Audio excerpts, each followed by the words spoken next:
അത്യന്തം ആശ്വാസകരമായൊരു വചനം നമുക്കിന്ന് വായിക്കാനുണ്ട്. അത് 12-ാം സങ്കീർത്തനത്തിൻ്റെ 5-ാമത്തെ വാക്യമാണ്. എളിയവരുടെ പീഡയും ദരിദ്രന്മാരുടെ നെടുവീർപ്പ് നിമിത്തം ഇപ്പോൾ ഞാൻ എഴുന്നേൽക്കും. എനിക്കൊരു 40 കൊല്ലത്തെ പരിചയമുണ്ട് ഈ വാക്യത്തോട്.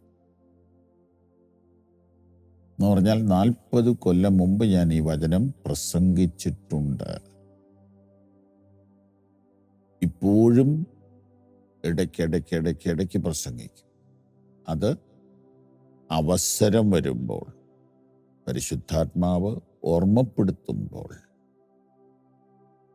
റിപ്പീറ്റ് ചെയ്ത് പ്രസംഗിക്കും.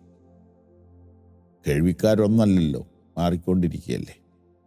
പൗരുഷനിൽ ആദ്യമായിട്ടാണ് ഇത് പ്രസംഗിക്കുന്നത്. പക്ഷെ ഞാൻ ഇതിനോടകം കുറഞ്ഞത് 50 പ്രാവശ്യം ഇത് പ്രസംഗിച്ചിട്ടുണ്ട്. അതിക്കുള്ളുണ്ട്. ഒരു വർഷത്തിൽ ഒന്നൊന്നും അല്ല. അനേക സ്ഥലങ്ങളിൽ ചെല്ലുമ്പോൾ പ്രസംഗ മധ്യേ ഇത് കയറി വരും.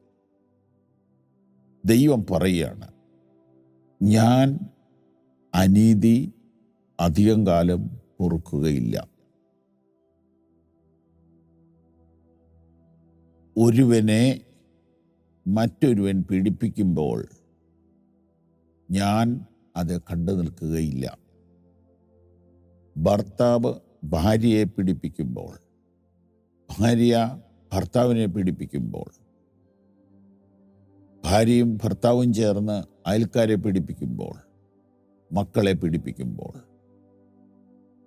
വയസ്സായ മാതാപിതാക്കളെ പീഡിപ്പിക്കുമ്പോൾ ദൈവം എന്തേ മിണ്ടാത്തെ? ദൈവം എന്തേ ആക്ഷൻ എടുക്കാത്തെ എന്ന് ചോദിക്കുന്ന ആളാണോ നിങ്ങൾ? അങ്ങനെ ചോദിക്കുന്ന അവസ്ഥ നിങ്ങൾക്കുണ്ടായിട്ടുണ്ടോ? എപ്പോഴെങ്കിലും നിങ്ങളുടെ ജീവിതത്തിൽ അങ്ങനെയുള്ള അവസ്ഥ ഉണ്ടായിട്ടുണ്ടെങ്കിൽ നിങ്ങളോട് ഞാൻ ഇന്ന് പകലിൽ വളരെ സ്നേഹത്തോടെ പറയുന്നു, നിശ്ചയമായും ദൈവം അതിൽ ഇടപെടുക തന്നെ ചെയ്യും. ഒരു പക്ഷേ ദൈവം അല്പം വൈകുന്നു എന്ന് നിങ്ങൾക്ക് തോന്നിയാലും ഈ വചനം നിങ്ങൾ കുറിച്ചു വെച്ചുകൊള്ളുക. ദൈവം പറയുന്നു, ഞാൻ എഴുന്നേൽക്കും.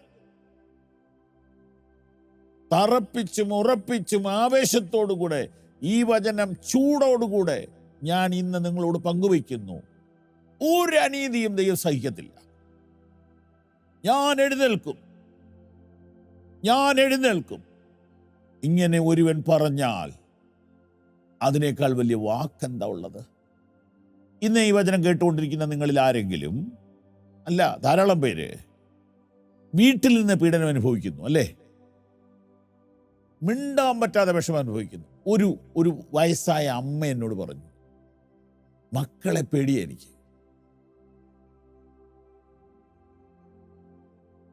എനിക്കൊരു നല്ല ഭക്ഷണം കഴിക്കണമെന്ന് തോന്നി ഞാൻ പറയാൻ പേടിയ എനിക്ക്.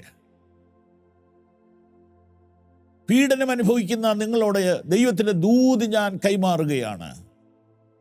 ദൈവം ഒരനീതിയും അധികം കാലം വെച്ചു പൊറുപ്പിക്കയില്ല. ദൈവം പറയുന്നു, ഇപ്പോൾ ഞാൻ എഴുന്നേൽക്കും. This is my time, I will take action.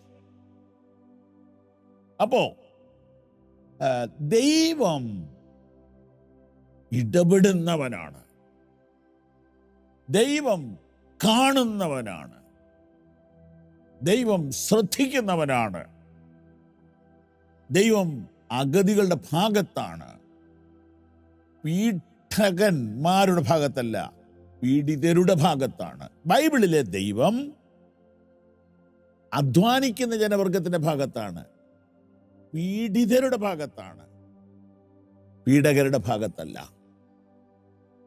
എളിയവരുടെ നെടുവീർപ്പ്, അവരുടെ പീഡ നിമിത്തം ഇപ്പോൾ ഞാൻ എഴുന്നേൽക്കും എന്ന് പറഞ്ഞാൽ പീഡനം അനുഭവിക്കുന്നവരുടെ നിലവിളി സ്വർഗത്തിലെത്തുന്നു. ഈ കാർമേഘങ്ങളെ മുഴുവൻ വെട്ടിമുറിച്ച് പീഡനം അനുഭവിക്കുന്നവരുടെ നിലവിളി ദൈവത്തിന്റെ ചെവിയിലെത്തുന്നു. ദൈവം പറയാ, ഞാൻ എഴുന്നേൽക്കും, ഞാൻ എഴുന്നേൽക്കും. ഇന്നത്തെ ഈ ദൂത് നിങ്ങൾക്ക് ആശ്വാസമായി തീരും എന്നെനിക്ക് പ്രതീക്ഷയുണ്ട്. കണ്ണുകൾ അടയ്ക്കാം, ഞാൻ നിങ്ങൾക്ക് വേണ്ടി പ്രാർത്ഥിക്കാൻ പോകുകയാണ്.